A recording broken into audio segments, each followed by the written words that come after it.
On a une présentation conjointe d'elle et Askida qui est sur un truc qui s'appelle l'agilité comme cadre de transformation organisationnelle. Puis en fait, on voulait présenter et vous dire des choses au Agile Tour. Puis moi et François, on s'est rencontrés, on se pose la question, qu'est-ce qu'on fait? Ça fait un bon 2 ans et demi qu'on travaille ensemble.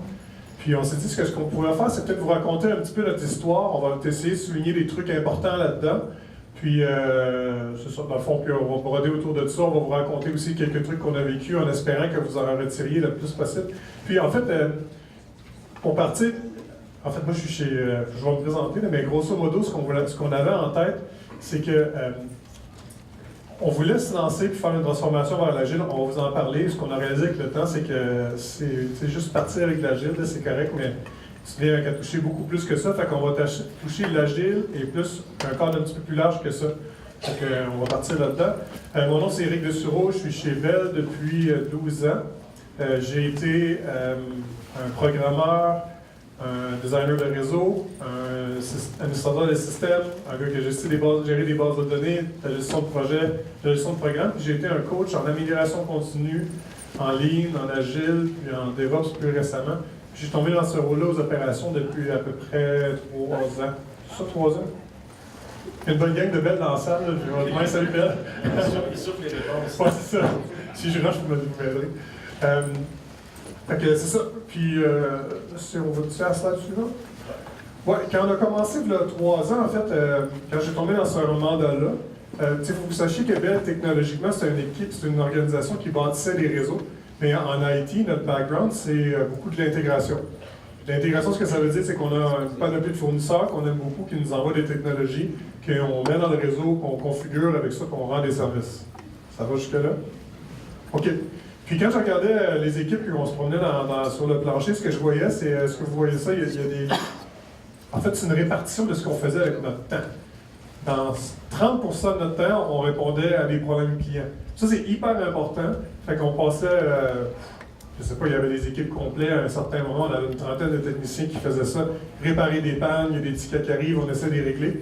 Puis tu sais, c'est vraiment important à faire, mais en même temps, les clients, ils s'en foutent qu'il y a 2 personnes qui fassent ça ou il y en a 30. Ils veulent que ça marche. Fait que là, on s'est dit, bon, ça c'est une chose qu'on aimerait changer. Puis la deuxième chose qu'on faisait, 70% de notre temps, c'est qu'on passait du temps à gérer les cycles de vie de système. Ça, ce que ça veut dire, c'est que tu as un système, ton fournisseur te dit qu'il est en fin de vie, il te présente une nouvelle version, il faut que tu la mettes dedans, ça te prend 1 an et demi, ou 1 an, ou n'importe où, en 9 à 12 mois. Fait que c'est ce qu'on faisait 100% de notre temps, pas mal. Puis ce que je trouve dommage avec ça, c'est que si on fait ça de notre temps, ça veut dire qu'au bout du compte, le client, il ne vaut pas grand-chose de nouveau. Fait qu'on s'est donné une ambition, on s'est dit que ce serait cool de passer l'inverse, 70% de notre temps à réfléchir, à essayer de trouver des manières de changer l'expérience pour nos clients. Puis de passer moins de temps en cycle de vie, il va toujours en avoir, on aimerait ça d'en faire beaucoup moins. Fait que c'est ça. Puis là, en fait, je ne vous ai pas dit, ce que je fais chez Bell, techniquement, c'est quoi ces systèmes-là? On est l'unité qui fait... maintenant qui fait ça, mais surtout des services qui appellent à valeur ajoutée. C'est tout ce qui est SMS, messagerie, voicemail, tous les produits de communication. Puis maintenant, on a commencé aussi à toucher d'Internet des objets, mais quand on a commencé ça, il y a 3 ans, on faisait aussi les systèmes de tarification. Fait que tout ce qui processe les communications pour le prepaid, le postpaid, si vous commandez les nouveaux ou plus de minutes, processer ça là-dessus. Fait que c'est là-dessus qu'on travaille dans le temps. Bon? Donc, c'est là que je change. Ouais. Fait que là, je disais que la première chose qu'on s'est attaqué, c'est le support. Là, aujourd'hui, on n'en parlera pas tant que ça, mais on a passé une bonne année et demie à essayer de faire fondre ça. Là, je sais pas, il est où Seb? Seb, c'est un gars qui a fait fondre énormément de ça. Mais on s'est mis, grosso modo, on a fait 3 choses. Automatiser tout. On a passé beaucoup de temps à regarder nos processus, faire fondre les gaspillages, des end-off, n'importe quoi qui nous faisait perdre du temps. Puis on a tellement regardé toutes les pannes réseau dans le détail pour s'assurer que ça revienne, ou les pannes système que ça ne revienne jamais. Puis ça, on était vraiment religieux, on en a fait probablement à ce stade-ci des centaines. Mais avec le temps, ça a fonctionné. Si on avait environ 30 techniciens à temps plein qui faisaient ça, il en reste maintenant 2. Parce qu'on avait comme ambition, si on a ces gens-là qui sont disponibles et qui font du support, puis on peut le faire, on va les utiliser pour faire le reste. Fait qu'ils ont tombé en cycle de vie. Puis là, ce qu'on s'est mis à faire après ça, c'est que puisqu'on passait moins de temps à faire du support, on passait notre temps à faire de la livraison. Puis la livraison, c'était cool, mais comme on est dans un mode d'intégration, je vais la sortir, mais j'en revenais tantôt, là. C'est des gros systèmes, gros comme cette boîte-là, qu'il faut mettre dedans. On s'est dit, OK, ça prend 9 à 18 mois, on est en waterfall. Fait que là, on s'est intéressé à l'agile. Fait que là, on a rentré, on a regardé les scrums, on s'est dit, on va découper ça, ça va être pas compliqué. Puis, ce qu'on s'est rendu compte que c'est plus que de découper ça en sprint. Pour être capable de faire vraiment de la livraison aux 2 semaines, ça demandait des changements un peu plus fondamentaux que ça. Puis, on va revenir un peu sur la mise en place de l'agile à travers la présentation. Mais je voulais vous parler justement des contraintes un peu plus systémiques qu'on a frappées liées à cette boîte-là. La black box, qu'on a appelée avec le temps, ça, ce que c'est que tu as besoin de faire un changement de cycle de vie sur ta plateforme. Puis, en gros, cette boîte-là, tu n'as pas un problème avec. C'est juste qu'elle vient comme ça. C'est un release d'un fournisseur. Il dit, il faut que tu mettes ta boîte dedans. Puis, en fait, ce qu'on a réalisé avec le temps, c'est que si on regardait ce qu'ils nous envoyaient, tu déballes la boîte. Oh, j'ai ma casquette. Oups. La casquette, elle vient pas. Ça aurait pas été meilleur. Ouais, c'est ça. Ce que tu veux vraiment, dans le fond, c'est que la boîte, tu n'as pas un problème avec, mais tu as besoin de ce truc-là, qui est un nouveau feature ou une expérience client que tu aimerais vraiment avoir, comme le downloader tes courriels ou tes voicemails sur n'importe quelle application. Mais en réalité, de mettre ça en place, c'est 2 à 3 semaines de job. Fait que là, tu te revires à ton fournisseur, tu dis, j'aimerais ça mettre ça dans mon réseau. Il dit, ben, pas de problème, il est dans la boîte, voilà. Fait que je te le package comme ça. Puis là, pendant que je te package, en même temps, on négocie du commercial. Puis là, bon, puis là, la boîte, mets ça dans ton réseau, ça va te prendre 9 à 18 mois. Puis tu dis, ouais, mais je veux pas ça. Ah, et tu peux pas l'ouvrir. Je dis, pourquoi je peux pas l'ouvrir? Oh, ben, on va pas te supporter. Je suis comme, ah, merde, je fais quoi? C'est risqué, tu sais, ça fait peur. Bon, je connais pas ce boîte-là, je l'ai jamais ouverte, je sais même pas ce qu'il y a dedans, puis il me dit qu'il va pas me supporter, qu'est-ce que je fais? Puis on a décidé que c'était assez, fini. On va prendre le risque, fait qu'on s'est mis à les ouvrir, les boîtes. On s'est dit, ben, savez-vous quoi? Je veux pas dire ce qui m'a passé par la tête. Tant pis, on les ouvre. Fait qu'on s'est mis à les ouvrir, puis à prendre du risque. On a dit, OK, ben, c'est quoi, on veut vraiment ça? C'est quoi ta boîte? Peut-être qu'il y a des parties qu'on veut qu'on va prendre, mais si on n'en a pas besoin, là, ben, tasse la boîte. Là. On est peut-être capable de la faire nous-mêmes ou les morceaux qui manquent. Fait qu'on s'est tanné, puis on s'est dit, on va se développer une expertise en développement logiciel qui va nous permettre d'aller chercher les éléments qu'on a besoin pour ne sera plus aussi dépendant sur ces grosses boîtes-là. En même temps, je vous dis, je l'ai lancé comme si on n'avait plus besoin. Là. Il y a des éléments qu'on garde. Fait que, ce qui a changé vraiment pour nous, c'est qu'on s'est dit, on va décider de comment la boîte est assemblée puis les morceaux qui nous intéressent. Puis s'il y a des parties qui ne nous intéressent pas, on va se permettre de les développer nous-mêmes. Puis ça a été le point de départ pour ça. Puis, je vais mettre... Tu l'as vu dessus? Oh, merci. C'est bon? OK. Fait que le résumé de vers quoi on s'en allait comme ambition, c'est qu'on était des intégrateurs qui devaient aussi se mettre à développer ce qu'on n'avait jamais fait dans notre unité, en fait. Puis évidemment, on se mettre à développer, mais on ne voulait plus le faire sur des trucs de 18 mois. On voulait passer sur des itérations beaucoup plus courtes. On aurait aimé ça développer, faire des releases en production au jour, mais on a commencé par aller au mois parce qu'au jour, c'était ambitieux. Puis, en même temps, ils ont supporté nos systèmes. Il fallait qu'on soit capable de faire ça tout en même temps. Puis, de là, on se dit comment on fait ça. Puis, on s'est dit, bon, j'ai aucune espèce d'idée. Fait qu'on s'est permis de lancer des projets où on était pour essayer ça. Fait qu'on a pris... en fait, celui qu'on a choisi, c'est Voicemail, mais il y en a plusieurs. Pendant 3 ans, on en a peut-être lancé une dizaine. Mais, puis on va broder autour de ça. Là, François aussi, il a travaillé avec nous autres sur plusieurs. Mais on a lancé, par exemple, sur Voicemail, on s'est dit, si on se fait un Voicemail en boîte comme on a besoin, là, on s'est mis 3 personnes pendant 3 mois, ils sont peut-être dans la salle.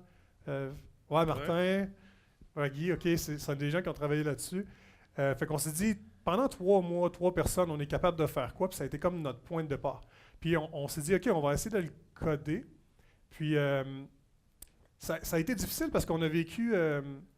des moments où tu dis, OK, on va le coder, puis là, il y en a un des gars qui arrive puis qui dit, ben, hey, j'ai vu chez HP un système qui s'appelle MSI, qui est grosso modo une boîte que tu intègres qui facilite ton développement. Puis là, on est comme, ouais, OK, c'est vraiment cool ça, mais ça va nous prendre 8 mois à le déployer, puis ça coûte 5 millions en partant. Là, t'es comme, ouais, puis là, t'as comme un feeling de déjà vu, de style, c'est de l'intégration en développement again. Non, on se lance pour le développement pour vrai. On va se péter les dents. Fait que ça, en fait, c'est un mouvement un peu l'image est vraiment comme ça parce que c'est le feeling qu'on a eu de style Puis là, c'est là que l'input des gestionnaires est hyper importante pour, tu sais, juste en ces moments-là, là, pour dire t'es sur le bord, là, OK, go. Puis si ça arrive pas, tu sais, il faut comme, ah, mais tu sais, ça fait peur. Fait que créer un environnement où on va le lancer, là, puis c'est pas grave, puis on va s'essayer, puis si on jette tout ça aux poubelles, on le jette aux poubelles, c'est hyper important. Mais quand on a commencé à se lancer dans le développement, ce qu'on a réalisé, puis là, vous allez voir l'image suivante. OK. Ouais. C'est que, en fait, tu sais coder, tu as fait du scripting, tu as automatisé des trucs, mais pomper du code puis développer du logiciel, c'est deux games. Fait qu'on avait vraiment l'air de Happy Gilmore sur un court de golf. Fait que là, j'ai regardé ça et je me suis dit, ouais, ça n'arrivera pas tout seul. Tu te dis, OK, on peut jouer au golf, c'est correct, tu peux rentrer des balles, là, mais je ne vais pas gagner un tournoi, là. Je pense pas. Fait que c'est là qu'on a réalisé, ça prend de l'aide. C'est là que, exactement, François y arrive. François? Fait que moi, je suis François Bonetto, je suis VP Solutions chez Askida. Je suis là depuis 10 ans, au moins. Puis, mon rôle, c'est de vraiment monter des solutions. Il y a le côté développement qui vient avec, le côté assurance qualité, mais ça va aller aussi en transformation d'organisation puis gestion de changement. L'aspect solution de mon rôle est global. Askida, c'est une shop qui fait du développement agile depuis... Ça se date au carbone 14, ça fait vraiment longtemps. On a fait nos erreurs. On en fait encore, histoire de se garder intéressant. Mais ça fait longtemps qu'on fait du logiciel pour plusieurs organisations aussi. Donc, on fait du développement agile et il faut s'adapter à ce client-là qui marche d'une certaine façon. On s'adapte. Il faut s'adapter à un autre client qui marche. Bon, c'est la façon de faire de l'agilité pour différents clients qui fonctionnent tous différemment. Ça nous fait apprendre à taper sa gueule, mais ça nous fait apprendre pareil, parce que c'est toujours des défis. Puis de toute façon, un projet, c'est presque toujours des surprises puis des défis. Puis, on était des experts dans la technologie de développement et de qualité dans un mode développement. C'est comme ça qu'on s'est appareillé avec Bell. Notre intérêt là-dedans était particulier. Habituellement, nous, on développe des produits pour nos clients ou on prend en charge l'assurance qualité. Dans ce cas-là, notre mandat, ce n'était pas de leur délivrer un produit. Cette organisation-là voulait se transformer. Ce qu'on a fait, notre rôle est de les supporter dans cette transformation-là. Donc, le morceau du casse-tête, ce n'est pas une blague. C'est qu'ensemble, on s'est dit, comment est-ce qu'on va faire notre travail pour être capable que cette entreprise-là, qui est maintenant formée principalement d'intégrateurs, soit avec un niveau de maturité suffisant en termes de développement. Donc, ce qu'on a fait, on a fait différentes initiatives ensemble, on a jasé. Il y avait des équipes à Toronto, il y en avait à Montréal.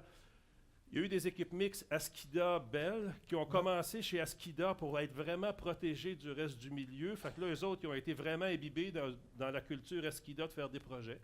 D'autres, c'était des équipes mixtes Askida, mais chez Bell. D'autres, on avait atteint une masse critique de personnes expérimentées en développement par rapport à des gens qui étaient expérimentés en intégration pour qu'il y ait une masse critique d'influence là où on voulait aller. On a fait des expériences avec pas tout à fait cette masse critique-là, puis ça nous a permis de voir les réactions dans différents contextes. Puis quand on dit que l'agilité comme cadre de transformation, c'est que justement, chaque rétrospective qui nous sert à se poser des questions sur notre projet, comment est-ce qu'on peut s'améliorer, on l'a utilisé pour se poser des questions sur comment est-ce qu'on peut gérer notre changement dans l'organisation. Qu'est-ce qu'on doit ajuster pour obtenir notre objectif? Les projets s'occupent de leurs projets, ils font leur rétro, puis nous, en arrière, quand on regarde les projets aller, on fait nos rétros entre nous pour dire qu'est-ce qu'on ajuste pour que l'organisation évolue là où on veut qu'elle évolue. Alors, on est embarqué dans cette aventure-là avec un rôle qui est différent que juste livrer du logiciel, mais c'était impossible à refuser pour nous. Bell, c'est un client de renom. Mettre en place la construction d'une entité qui va faire du développement logiciel, c'était très excitant.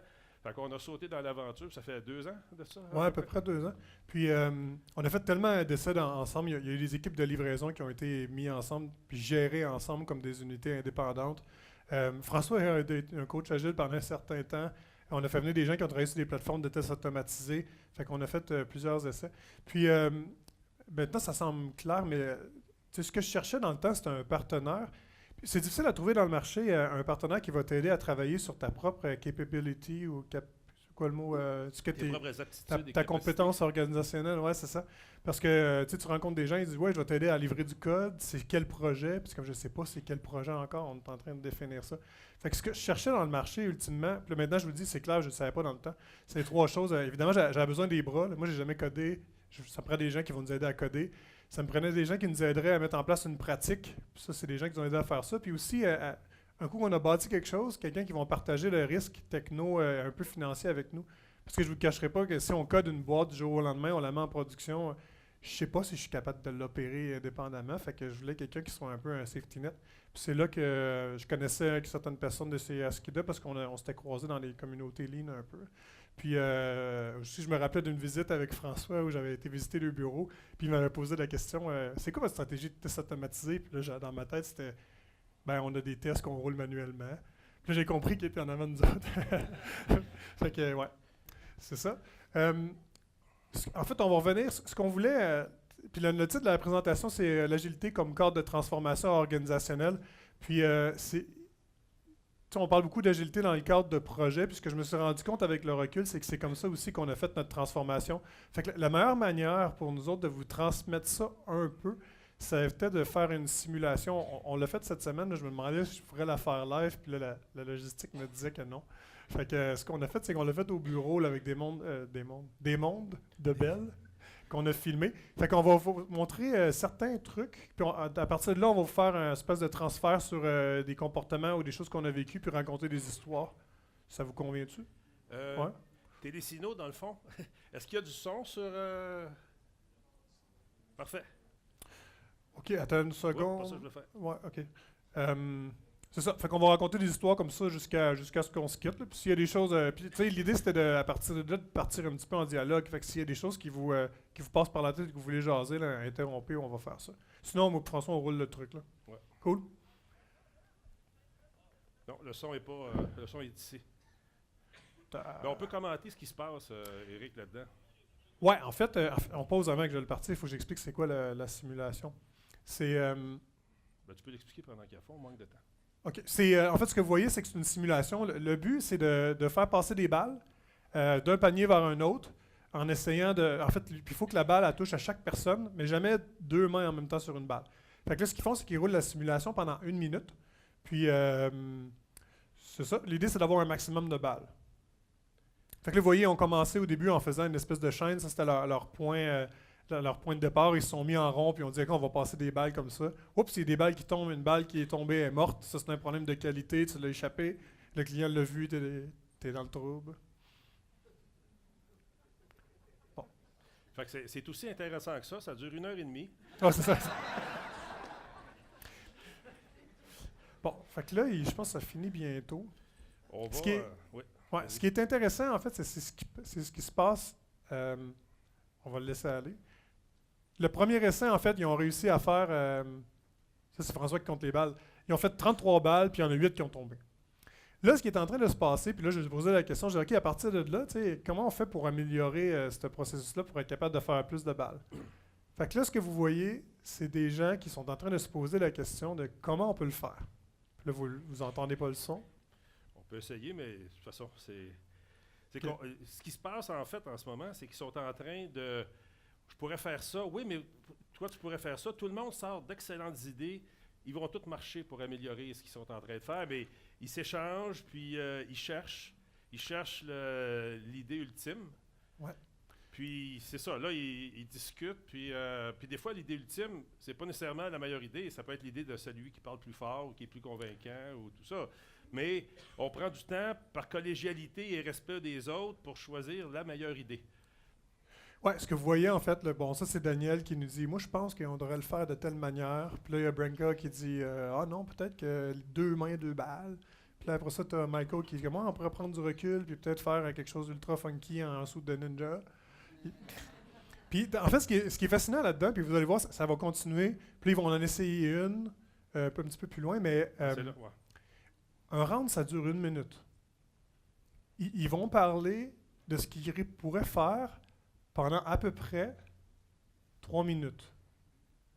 Et même, c'est nous qui avons mis un arrêt pour dire partez la 2e round Parce Ouais. qu'il aurait il parlerait peut-être encore, il serait peut-être mort de faim, puis on se ferait accuser. Là. Fallait pas, là. Fait qu'on a décidé de prendre soin d'eux autres. Oui, exact. Maintenant, on l'a arrêté parce que ça aurait pu continuer. Puis là, vous voyez, ils vont même faire un essai avec ça. Puis là, ils vont se rendre compte que c'est un désastre total. Oh, tu en envoies une. Oh, ça l'a. Mais c'en est tout qui compte pas, là. Bon. Bon, fait que, en fait, ce qui est intéressant avec ça, c'est toutes les idées qu'ils ont lancées, ben, ils sont toutes bonnes. Fait que dans le fond, quand tu fais une idée, la première, là, disons, qui est Branca, elle dit, ouais, mais on le faisait juste avec une main, tu sais. Pourquoi pas, tu sais, deux mains? Puis là, il aurait pu le faire, puis il aurait appris quelque chose. Mais il y a comme puis on a vécu ça dans les équipes, il y a comme ce feeling-là que il faut trouver la bonne idée. Fait que là, les équipes, tu sais, ils s'astinent, OK, c'est quelle qui... Ils sont toutes bonnes. Fait que comment ça pour trancher, c'est laquelle la meilleure? On les a jamais faites. On ne les a pas mesurées. Puis on pourrait faire des analyses. Quelle idée est la meilleure? Pendant ce temps-là, tu fais rien. Fait que, puis on a vécu ça, en fait. Puis aussi, tu as l'impression que c'est l'idée qui va déterminer ton futur à perpétuité. Tu vas vivre avec comme toujours. Puis ça vient de notre mindset un peu d'intégrateur. Quand tu as une boîte de 18 mois, tu n'en fais pas 5. Tu le fais une fois, ce truc-là. Ben surtout, si tu prends l'intégrateur, dans leur façon de travailler, ils font un appel d'offres, ils achètent un produit, puis ils vivent effectivement avec ce produit-là. Fait ils vivent avec leurs décisions très longtemps. On s'est rendu compte qu'il fallait déboulonner ces réflexes-là, qui avaient l'impression qu'ils étaient coincés avec chaque décision qu'ils prenaient. Puis ça, il a fallu les travailler de ce sens-là pour que ça se change. Ouais. Puis tu sais, on a vécu, ça a été une guerre intestine là, quand on s'est lancé là-dedans. Là. On aurait dû coder le truc en Java ou en Python. Qui c'est qui aurait choisi Python dans la salle? Ou Java? Vous ne prononcerez pas, hein, c'est cruel. Mais c'est ça, on l'a vécu, tu sais, OK, mais Java ou Python, puis c'est même, tu sais, chaque personne a leur expertise, ou hey, moi je code en Python, fait que là, si ça part en Java, il rêve quoi de moi? Puis là, tu sais, je vais-tu perdre ma job? Ou je suis pas sûr que je peux être heureux à travailler en Java? Puis là, tu te rends compte que dans le fond, c'est parce qu'ils ont l'impression que c'est un choix déterministe, tu sais, pour toujours. Fait que, il y a deux choses par rapport à ça, c'est que on s'est mis à se dire, ben non, on va juste prendre, c'est quoi, c'est ce projet-là, c'est ce module-là, la petite boîte verte, la prochaine bleue, là, elle pourra être en Java, c'est pas grave. C'est pas important, dans le fond, c'est quoi le langage, ça dépend de ce qui va avoir du sens pour nous. Puis... ce qui est important, c'est important dans ça aussi, c'est que les gestionnaires, ils ont dû prendre une place très importante pour que les gens aient pour que les gens aient la conviction qu'ils avaient le droit d'essayer.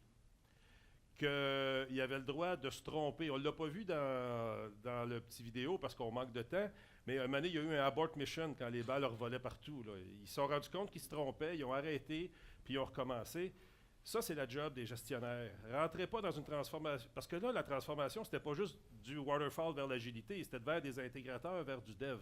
Fait que ça, c'est une chose qu'il a fallu que la gestion crée ce climat sécurisant-là pour faire des expériences et pour avoir le droit de se tromper. Oui, puis ce qu'on a réalisé, puis évidemment, on était parti un peu sur l'agilité avec le concept d'équipe autonome. Puis ce qu'on a réagi sur les équipes autonomes et auto-organisées. Autogéré. Autogérées, oui, c'est que c'est sûr que j'aimerais vous dire qu'on peut toujours prendre une décision en consensus. Puis des fois, ben il y a des backgrounds et des opinions différentes qui font que c'est pas possible. Fait que la vraie question, c'est quand que ça arrive, tu fais quoi? Puis c'est là qu'on s'est dit, ben ça nous prend un mécanisme de plan B. Fait que la manière qu'on l'a fait, c'est qu'on a dit, ben quand on s'entend pas, on va prendre une personne dans l'équipe qui a du background un peu plus, qui l'a déjà fait ou qui a de l'expérience, puis on va lui donner le chapeau. Fait qu'on va prendre la décision, pas sur Java ou Python, on va prendre la décision sur qui on donne le chapeau. Puis c'est l'équipe qui peut donner le chapeau à qui ils veulent. Mais ce qu'on a réagi dans l'équipe auto-organisée, c'est que c'est pas tout le temps tout le monde qui prend toutes les décisions en même temps. Il y a des moments où il y a des leads sur certaines affaires, puis le chapeau tourne. Fait que ce qu'on a mis en place, c'est plutôt une dynamique d'un tech lead. Fait que dans les moments difficiles, on se retournait vers ce gars-là et on dit « OK, mais qu'est-ce que tu suggères? On fait ça. On fait ça. Pour le meilleur et pour le pire. » Puis pour prendre des décisions, de toute façon, quand on a des gens qui viennent d'un monde d'intégration puis qui sont dans un monde de développement, on se ramasse avec beaucoup d'opinions, pas beaucoup de faits et d'expériences. Fait qu'il fallait qu'on trouve ceux qui avaient l'expérience. Puis à un moment donné, il faut qu'on cale la shot. On ne peut pas tout le temps se poser des questions. Fait que c'est ce qui s'est passé. Ouais. Est-ce qu'on passe au deuxième essai? Ouais. Mais est-ce qu'on le décrit plutôt que de le faire jouer? Ou On peut le faire jouer pendant qu'on décrit un peu. Ouais. Ce que vous allez voir, c'est Là, ils se sont entendus, dans le fond, c'est comme ça a été un gros échec, là, la cascade des trucs. Ils se sont dit, on va le faire à deux mains. Fait que là, ils vont se lancer pour le faire à deux mains. Puis là, on peut le passer en accéléré. Ça va donner quoi comme résultat? Ce que ça va donner... voilà. 58 balles, 8 anomalies. Cool. Bonne amélioration. T'sais. On aurait pu continuer à faire plusieurs rounds, en fait, puis ils auraient continué pour finir leur modèle. Fait que par l'expérimentation qu'ils ont faite une première fois, puis après, il y a eu des réflexes très intéressants dans cette équipe-là parce que il y a une influence ligne depuis un bout. On a fait ça hier, ce film-là, mais ça fait longtemps qu'ils sont passés à l'agile. Ils se sont dit, pour la deuxième passe, ils n'avaient pas le droit. Ils l'ont fait pareil, ce qui est encore plus intéressant d'après moi, parce qu'ils voulaient que ça marche. Ils ont sorti quelqu'un, ils ont dit, toi, tu vas observer. Puis là, ils ont observé comment ça marchait, puis là, ils ont dit, on va faire ça. Fait qu'ils se sont améliorés jusqu'à 58 balles, même nombre d'anomalies. Fait que l'expérimentation a apporté ça, puis on l'a vu que l'expérimentation est assez nécessaire, surtout quand on part de zéro dans des développements. On ne peut pas leur arriver avec des solutions toutes faites, c'est rejeté par le groupe. Il faut qu'ils se pètent la gueule un peu avant, il faut qu'ils trouvent qu'est-ce qui les dérange. Ensuite, ils vont être plus réceptifs à une solution, sans être toute faite, mais une solution que quelqu'un va apporter de l'extérieur. Ouais. Fait que c'est ce qui s'est passé dans ce cas-là. Là, cette valeur, vous ne voyez pas le son, mais vous auriez pu l'entendre. Ils ont développé un naturalisme, être capable de faire le truc, c'est-à-dire tourner les balles, tout en naturellement se poser la question, y a-t-il des faiblesses dans ce que je fais? Puis là, vous les entendrez réfléchir à voix haute de style, hey, ça ne marche pas, il va falloir le changer au prochain round. Puis là, ils parlent de ça. Puis, ce que je veux dire par rapport à ça, c'est que ça, c'est bon, on continue de s'améliorer, puis c'est correct. Mais ce que je lui faisais réfléchir par la suite à ce groupe-là, je lui disais, cette simulation de balles-là, eux, ils étaient green, puis ils ne l'avaient jamais fait. Là. Eux étaient verts, excusez-moi. Je surveille mon anglais un peu. OK. Ils ne l'avaient jamais fait, mais c'est pas la première fois dans l'histoire de l'humanité qu'elle se fait. Là. Chez Bell, ces trucs-là, on doit l'avoir fait peut-être des centaines de fois. Puis il y a des gens qui ont participé à cette simulation qui étaient là, comme Clémence, entre autres, qui l'ont fait des centaines de fois. Puis plus des dizaines pour Clémence. Ouais, c'est plus des honnête, centaines là. de milliers de millions de fois. Puis, fait que là, ce que j'ai demandé à Clémence, j'ai dit, tu sais, dans toutes les expériences que tu as eues, ça a été quoi le meilleur modèle, celui qui a donné le plus de balles? Puis là, ce qu'il est en train de leur montrer, c'est, ben, le meilleur modèle, c'est pas la chaîne à se passer des balles, c'est un funnel qui utilise la gravité. Ou un funnel. Un entonnoir. Un entonnoir hole. Fait que là, tu es en train de leur montrer le modèle, comment ça fonctionne. Puis, là, ils vont passer les balles dedans, puis pendant que vous le regardez, je vais vous expliquer par rapport à ça. Puis ça revient à ce que François disait par rapport au modèle, c'est que, tu sais, à un certain moment, ça ne donne rien de repartir puis de réinventer la roue. En même temps, si en partant, je les avais dit, hey, on va faire une simulation de balles, Clémence, montre-leur comment ça se fait, c'est sûr que ça aurait été un échec monumental. Parce qu'il y a une certaine étape où il faut que ça le prenne en main, là, comme François a décrit. Puis là, après 2-3 rounds, ça vous tente-tu d'essayer un modèle? Oui, ça nous tente. On sait comment ça marche, on sait grosso modo ce qu'on veut faire, on va l'essayer. Puis là, vous voyez ce que ça donne. Fait qu'ils ont eu 74 balles et 4 anomalies. Ce qui était la meilleure. Puis moi, j'ai déjà vu pour cette simulation-là, avec un truc de balle comme ça, se rendre au-dessus de 100 avec le funnel. Puis c'est sûr que ça aussi, ça aurait pu être amélioré ensuite. Puis c'est ça ce qu'on en revient à dire, c'est que si on connaît un expert, il faut s'en servir et il faut l'écouter. Il y a eu des situations assez intéressantes. On avait une équipe qui était... la première fois qu'il livrait un vrai projet, il fallait qu'il monte ça. Puis, il voulait inventer la roue pour à peu près tout, là. Il y avait à monter un pipeline pour faire du DevOps, pour de l'intégration continue, puis du déploiement en continu. C'était ce qu'il devait faire. Ils se sont battus, ils se sont ostinés. Le premier exercice qu'on a montré, il y avait l'impression qu'il fallait qu'ils décident la meilleure solution comme répertoire de sources. Fait que là, après qu'ils se soient arrachés les cheveux pendant 4 jours là-dessus sans prendre une vraie décision, quel BD qu'on prend? Fait qu'ils se torturaient pour tout. Cette équipe-là était en train de se décimer dans ça. Fait que là, puis là, il y avait des experts là-dedans qui étaient en train de se faire éjecter par le groupe parce que les autres étaient frustrés parce qu'ils disaient « Non, c'est de même qu'il faudrait le faire, on en prend un. » Puis là, les gens, il ne faut pas oublier que c'était des experts. Ça faisait 15 ans qu'ils étaient dans l'organisation. Ils connaissaient tout du côté de l'intégration. Ils revenaient dans un monde où il n'y avait pas le même niveau d'assurance, puis ils se faisaient challenger par des consultants. Fait que ça, là, il a fallu qu'on dise « OK, vous allez faire quelques sprints en faisant vos expériences vous-même. » Puis, c'est arrivé. Ensuite, on a dit aux experts, y a-t-il un pipeline quelque part qu'on peut prendre, faire un copier-coller pour nous accepter? Là, ça a été accepté. Il y a eu des casualties pendant cette opération-là. Parce que c'était rendu tellement souffrant qu'il y en a qui ont quitté. Mais ça a été vraiment une expérience troublante. Puis il faut comprendre que ce qui n'était pas clair au début, laissez le temps de faire les expériences, pas leur rentrer dans la gorge. Puis le gestionnaire, il a une job à faire à un moment donné. Parce qu'il y en a qui aiment apprendre par l'exercice. Il y en a qui aiment apprendre par expérimenter. C'est leur dada. Mais ces gens-là, s'ils font ça, ils ne prendront jamais ce qui vient d'ailleurs. Il y a mieux inventer des roues que de livrer des projets. Fait que ce qu'il faut, c'est qu'à un moment donné, le gestionnaire laisse aller les quelques expériences, puis ensuite, le gestionnaire doit dire « Hey, équipe autogérée, le bout de gestion que vous ne faites pas, là, c'est qu'à cette heure, on prend cet environnement-là, vous l'améliorerez, sinon, on ne livrera pas le produit. » Ça a été... C'est sorti très fort. Là, j'ai donné un cas de la façon dont ça s'est matérialisé, mais il y a eu une dégradation dans à peu près toutes les équipes, niveaux d'échange d'idées comme ceux-là. Puis le bon côté de ça, c'est s'il y a des chocs comme ça veut dire qu'au moins c'est des gens motivés. Fait que ça, c'est le côté positif, puis c'est le côté agréable. Mais je me souviens des premiers qu'on a eus, en fait, quand on a commencé sur les tests automatisés, on avait des gens qui commençaient à automatiser des tests, puis j'allais les voir, puis on lui disait, François, hey, tu fais du code, OK? Outil de gestion de code, Git, ça te dit quelque chose, ça te tente-tu? Puis il était comme, oh non, pas besoin de ça, ça va me ralentir. Puis je dis, OK, c'est là qu'on est. T'sais. Fait que, évidemment, ils ont fini avec le temps. Ceux-là, ils ont eu à la vivre. À un certain moment, ils se sont créés des problèmes parce que les codes étaient un peu à gauche puis à droite. Puis, oups, ils effaçaient la version, ils ont perdu. Puis ils ont fini par s'organiser avec un Git. Mais le premier, ça a été celui-là. Ensuite, on a frappé les pipelines avec Jenkins puis ces outils-là. Puis là, oups, déjà, il a été d'ailleurs de style, OK, il y a des trucs qui existent. Peut-être que l'ouverture était déjà un petit peu plus grande, mais il a fallu qu'on passe par ces étapes-là dans le début. Un autre apprentissage, c'est qu'on a eu 2 experts qui ne s'entendaient pas. Fait que là, il a fallu... Si 2 personnes dans une équipe arrivent avec 2 modèles en même temps, tu sais, on avait Clémence avec un entonnoir, quelqu'un arrive avec... moi, je l'ai déjà vu où on se lançait des balles. Là, qu'est-ce qui se passe? Mais quand on fait des décisions et qu'on accepte l'erreur, des fois, on se ramasse dans un cas de... comme vous avez vécu... Oui, puis ce que je voulais... En fait, la raison pourquoi je vais expliquer ça, c'est que, tu sais, des fois, tu dis, OK, j'ai un jump start avec mon entonnoir, là, puis ça me donne un bon résultat, puis c'est cool, fait que tu pars avec ça. Puis le danger là-dedans, après ça, c'est de prendre ça pour acquis, puis de ne pas réfléchir.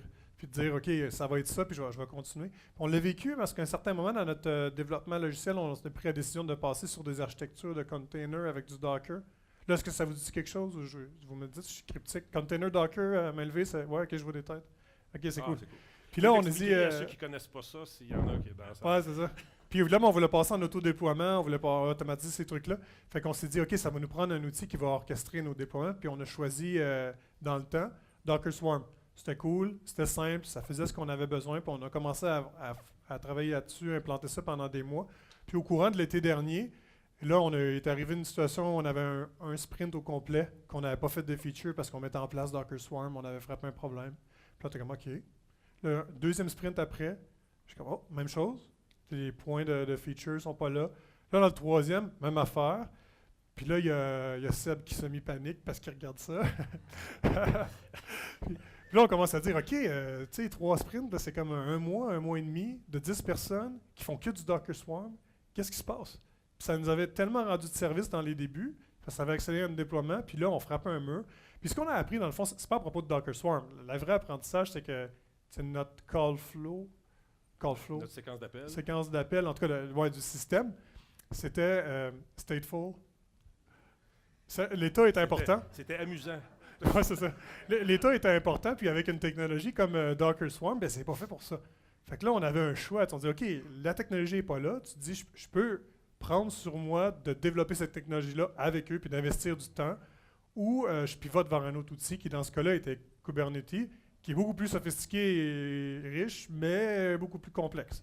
Fait que là, on a eu à prendre cette décision-là pendant l'été. Puis ça aurait été la même chose avec le funnel. C'est pas la solution miracle. Ça va t'amener à un certain point pendant un certain temps. Plus tu vas aller plus loin, il va falloir que tu le casses. Fait que ça, c'est quelque chose que tu vis à un certain moment avec n'importe quel des trucs que tu mets en place pour un jumpstart. Ça a été justement un exemple de tolérance d'une erreur. Le monde sont juste dit, ah ben, on se retrousse les bras puis on fait la chose qui doit être faite.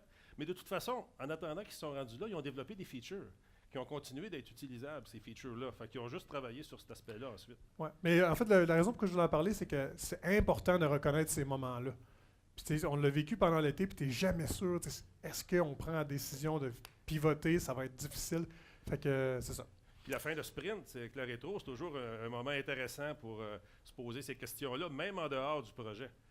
Il y a une autre histoire qui est intéressante, c'est que là, nous, on en a parlé, les gens partaient d'intégrateurs Waterfall à Agile Développement. Puis là, on a commencé avec des coachs agiles qui supervisaient pas qui supervisaient, ils s'impliquaient dans le travail puis tout ça, mais ceux qui avaient le rôle de Scrum Master, ils n'avaient jamais vécu le rôle de Scrum Master. Jamais vécu le rôle d'un projet de développement non plus. L'alphabet du développement, les technologies, ils connaissaient des technologies, mais vu de l'intérieur du développement, puis la pression de livrer, c'est eux autres qui doivent faire le code pour la date qui est prévue. C'est pas faire une pression sur le fournisseur. Il y a tout ça ensemble. La pression était immense sur les équipes, puis sur les Scrum Masters. Puis il y a toujours un flou dans le rôle de Scrum Master au début. Si vous avez un peu d'expérience là-dedans, au début, ils ne savent pas trop, puis c'est avec l'expérience qu'ils trouvent leur place dans une équipe. Donc, on était en train de perdre nos Scrum Masters qu'on avait désignés, puis les candidats qu'on avait vus qui étaient pour monter là. Dans un cas, ce qu'on a fait, puis le coach, il faisait un bon travail, il les aiguillait, mais c'était pas suffisant pour les sécuriser. Fait que ce qu'on a fait, on a viré ça de bord, on a rentré des Scrum Masters qui avaient de l'expérience, on les a pairés avec nos Scrum Masters à l'interne qui étaient nos candidats pour devenir éventuellement Scrum Master. Puis on a dit, Scrum Master d'expérience, livre ce projet-là avec l'approche agile. Toi, suis-les, comprends, pose les questions d'un côté pratique. On n'a pas flushé les coachs pour autant, là. On les a utilisés autrement. On a fait des cafés agiles aux 2 semaines où les Scrum Masters expérimentés, les Scrum Masters qui étaient en mode shadowing, en paire avec les expérimentés étaient là, puis les coachs étaient là. Puis là, ils discutaient des échecs qu'il y avait eu dans la semaine. Puis là, ils grandissaient ensemble. Ils se sécurisaient entre eux aussi. Ils voyaient qu'ils n'étaient pas tout seuls à en arracher. Ils voyaient qu'ils n'étaient pas tout seuls à vivre dans le flou. Puis, il y avait les coachs qui étaient là pour apporter la doctrine. Il y avait les Scrum Masters qui étaient là pour parler beaucoup du terrain. Puis, ils pouvaient dire, non, mais on a fait ça parce que ça. Puis, ils parlaient entre eux autres. Puis, ça les calmait. Ils se sentaient pas tout seuls au monde. Puis ensuite, ils savaient que l'autre projet avait vécu un problème. « Hey, toi, tu as eu de la misère avec MongoDB dans les performances. » Fait que là, ils pouvaient se parler entre eux autres. Fait que ça a eu un effet très bénéfique.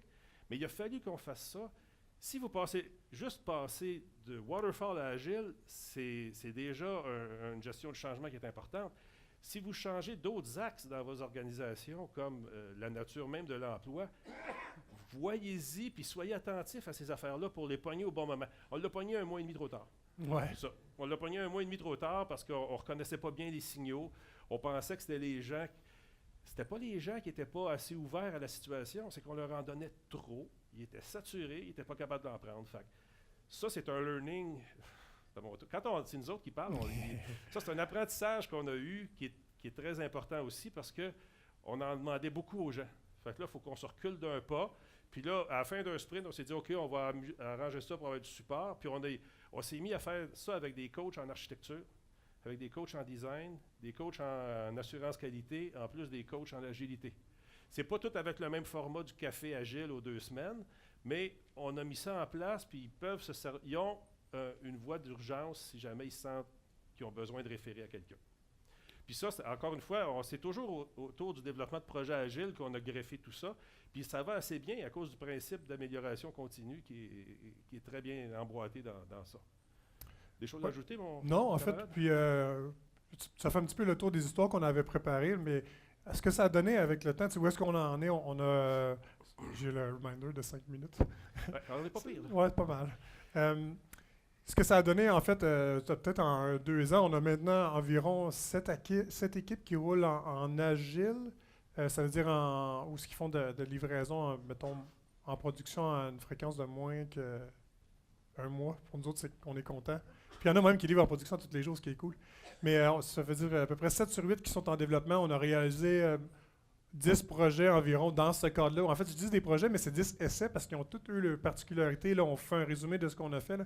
Mais on a lancé, par rapport aux 3 personnes, 3 mois, là, des trucs comme ça. On en a fait environ une dizaine sur 12 mois. Puis vous voyez un petit peu ce que ça a donné comme résultat. On vit comparé avec notre processus d'avant. Fait que en haut, il y en a un. On l'a terminé en 10 semaines ou le plan 10 années 40 avec 30% du budget. Même affaire. Ensuite, un qui s'appelle Email to SMS, c'est être capable d'envoyer des courriels vers du SMS à partir. En fait, c'est Web to SMS. En tout cas. Mais celui-là, c'est supposé être 6 mois. On l'a fait en 8 semaines avec 10% du budget. Fait que, bon. Puis ça a l'air beau, là, mais on a encore énormément de chemin à faire par rapport à ça, mais c'est encourageant parce que ça nous permet d'aller beaucoup plus vite, puis c'est beaucoup moins de job. Fait que c'est ça. Mais on continue, il nous reste tellement de trucs à apprendre, on pourrait vous en parler longtemps. Mais en fait, on a préparé un petit résumé des points qu'on voulait souligner pour vous à la fin de cette présentation-là. Veux-tu faire les premiers, là, ou je peux? Ouais, ben, fais le premier. OK. Ben, en fait, se lancer tout seul, c'est possible, mais c'est vraiment, vraiment douloureux. Fait que, en fait, j'étais content qu'on ne se lançait pas tout seul là-dedans. Puis c'est devenu aussi un petit peu une pratique chez nous. J'avais préparé une slide qui explique un peu comment on réfléchit par rapport à ça, que je ne suis pas sûr qu'on a le temps de couvrir. Mais tu sais, de aller chercher quelqu'un qui va nous aider soit à réfléchir ou à nous donner une manière de commencer avec au point zéro, c'est devenu un réflexe naturel. C'est quelque chose qu'on fait systématiquement, puis c'est pour ça qu'on est ici aujourd'hui aussi. C'est qu'il y a plusieurs des compagnies qui sont à Montréal qui nous ont aidé énormément à faire ces trucs-là. Des gens comme Askida, maintenant on travaille avec CloudOps. On a les gens de GSoft qui nous ont ouvert nos bureaux pour faire du benchmarking, puis on en a visité plus qu'une dizaine, puis on va continuer de le faire parce que ça nous aide. Puis le deuxième point, c'était... vas-y, dans le fond. Deuxième point, il faut intégrer des gens d'expérience dans l'équipe. Honnêtement, là, c'est pas toujours des experts qu'on a besoin. C'est peut-être... Des experts, c'est toujours utile. Trop d'experts, c'est pas ça qu'on a besoin. On a besoin des experts, oui, parce qu'on a besoin de savoir les choses, mais aussi des gens d'expérience qui l'ont fait. Parce que là, on sait c'est quoi gérer des égos, là. Il ne faut pas en avoir trop. Mais quelques experts, mais des gens qui font un bon travail honnête, qui l'ont vu plusieurs fois, qui l'ont mis en prod. C'est très précieux c'est dans une organisation. Il faut les écouter. Pas faire ce qu'ils disent, pas prendre ce qu'ils disent comme un commandement, mais écouter ce qu'ils disent pour partir une réflexion et une discussion, c'est assez important.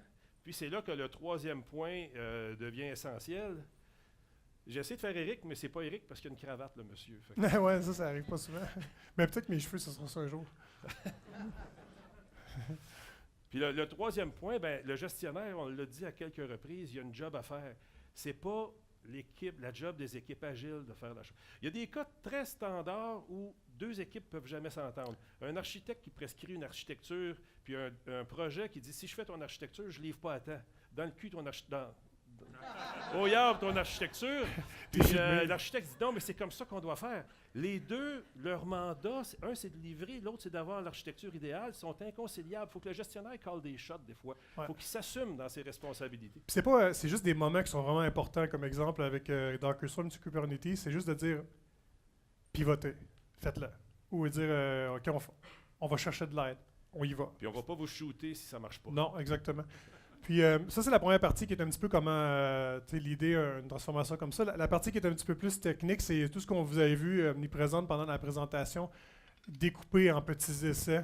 À place d'une solution parfaite, viser une expérience. Moi, je disais toujours a change a day. Faites une expérience pour une semaine. Puis à un moment donné, c'est quasiment il riait, là, parce qu'il me lançait une idée, puis il était comme, ouais, on savait dessus. Puis à un moment donné, il me regardait, puis il disait, donne-y une semaine. Dans le sens, lance-toi pour une semaine, on verra, puis après ça, on en jasera. Là. Mais si tu ne l'as même pas lancé, là, ça ne fonctionnera pas. Fait que développer ce réflexe-là. Puis le deuxième, c'est de juste dire de se lancer. On peut en discuter longtemps, là, mais let's go. Fait que une expérience pendant une semaine, puis faire des affaires, c'est ça qui fait une différence. Puis ça amène des faits plutôt que des opinions, puis ça fait grandir la connaissance aussi. Mais le manager doit être là aussi parce qu'il y en a qui aiment tellement ça expérimenter qu'à un moment donné, il faut le balancer. Là, j'ai le signal qu'il faut qu'on arrête là. Ouais. Fait que mettons qu'on clôt la conférence là. Merci. Puis s'il y en a, là, je remarque qu'on n'a pas eu le temps pour les questions, mais moi, François, on va rester là. Fait que si vous voulez, il y en a qui veulent rester pour jaser ou échanger, on va être ici avec ma casquette.